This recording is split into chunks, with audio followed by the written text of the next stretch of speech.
The Trump administration has hinted at creating another task force, this one to restart the U.S. economy when the COVID-19 epidemic or pandemic subsides.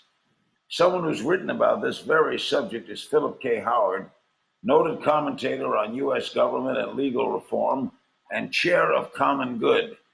His latest book is Try Common Sense, Replacing the Failed Ideologies of the Right and Left. He joins us from New York. Thanks for joining us, Philip. You recently wrote, you said that cutting red tape in healthcare has unleashed waves of energy and ingenuity to deal with this COVID-19. Are you saying we're doing well with this? Well, we did really poorly at the beginning. I mean, there's going to be a report after this is all over talking about how badly the bureaucratic framework worked and leaders not taking it seriously. But in the last 2 or 3 weeks, we've done a great job. And the key to that was throwing away the rule books. They threw away all the rule books. I mean, none of what they're doing now, temporary hospitals, bringing in doctors and nurses from other states, doing telemedicine for everyone else, none of that's legal under the old law. The rules prohibited all of it. Has the president been up to the job, in your opinion? Not at the beginning, certainly not. I mean, again, in the last 3 weeks, I think there's been a lot of good effort by everybody, including the president. You say that at the end of all this, there needs to be a temporary recovery authority. What would that authority do? Well, it would waive rules that get in the way of people getting back to work. The U.S. ranks 55th in the world in ease of starting a business, just ahead of Niger and just behind Afghanistan. I mean, you have to go to 10 different agencies to get a permit to start something. That's ridiculous. You also said that so this temporary we're in an economic. Go ahead. The Temporary Recovery Authority would have the authority to waive rules. It would require and allow states to, for example, create one-stop shops for new businesses. It would streamline infrastructure permits so we could get infrastructure jobs going. It would waive the thousands of rules that govern public schools that will make it hard for people to get schools back up and running again. You've described this as an economic coma. Would you elaborate on that? Yeah, I mean, it's unprecedented. Even in times of war, we haven't been disabled from moving out of our homes. I mean, this is a situation where businesses that don't serve the public can keep going, but the businesses that do serve the public, which is probably 25% or more of the economy, restaurants and all kinds of service organizations, have all had to close down. It's an extraordinary, it's an unprecedented economic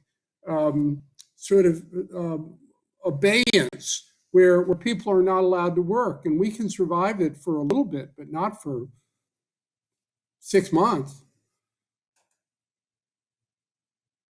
Are you sure it'll get better? It will get better when we have more tests available, because then we can manage the virus.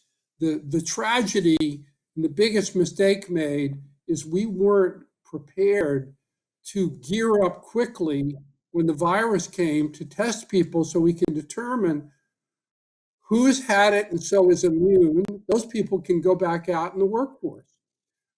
Who's now infected, and those people need to be isolated. And you have to have a kind of a regular testing regime in order to get people back to work.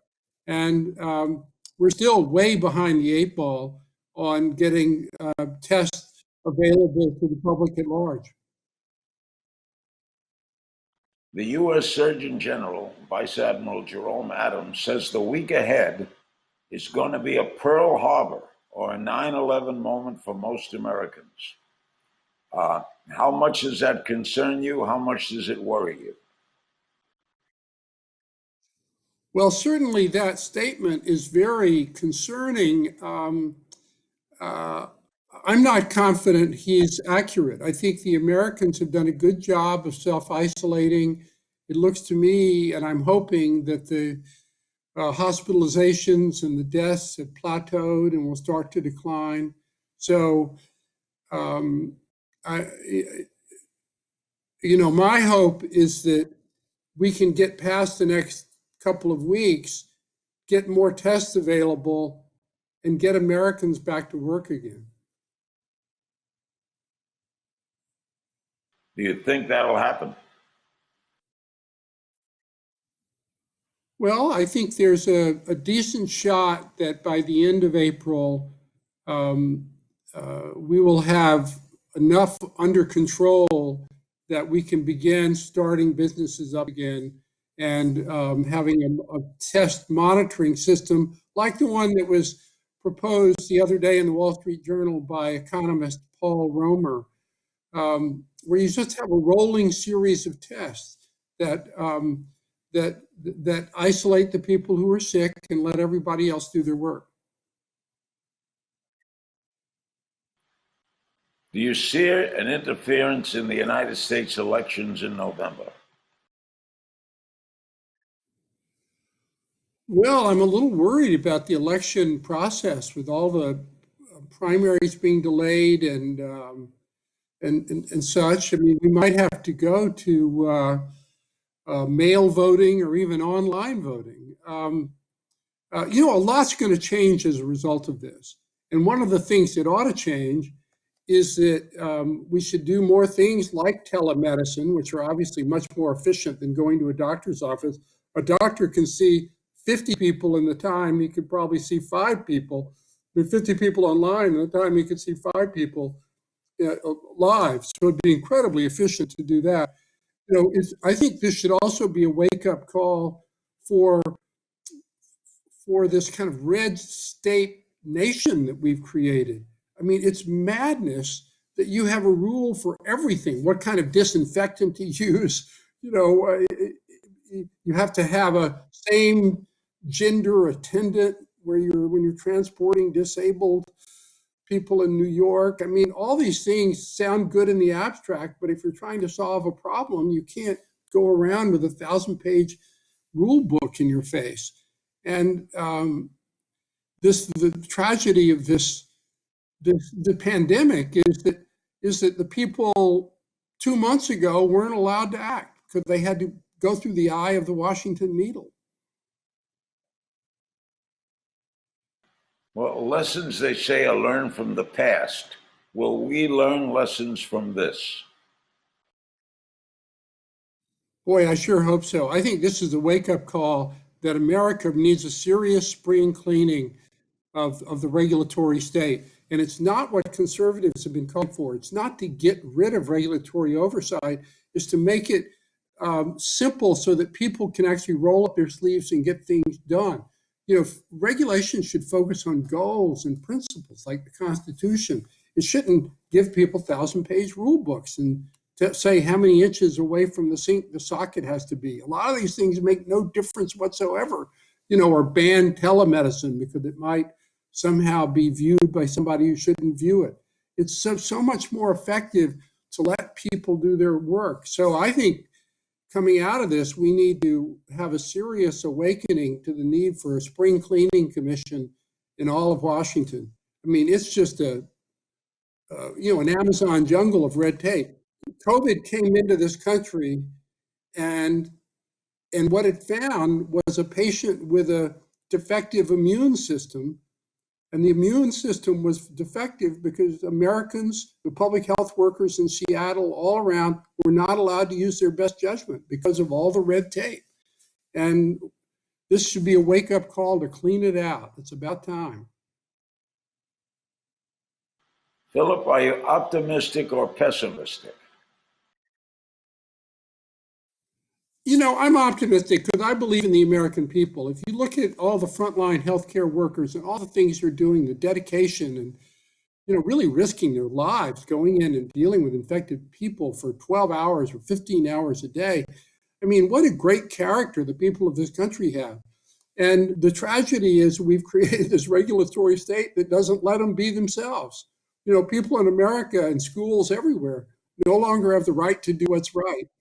And so, all we need to get this country going again is to give back to Americans the freedom to get things done. I mean, this is the can-do country. I really believe in America. And I think this whole crisis, if there's a silver lining to it, it's to make us realize that we can't regulate every single choice of life, that the point of a free society is for people to be free. And it's really important to have government. I'm not a libertarian. I'm not trying to get rid of government. Government should set goals and give people the freedom to get things done in their own way. And it'd be a much better government, and Americans will rise to the challenge. Philip, I thank you for your intellect. I thank you for being with us, and stay safe. Right, you too. Thanks so much.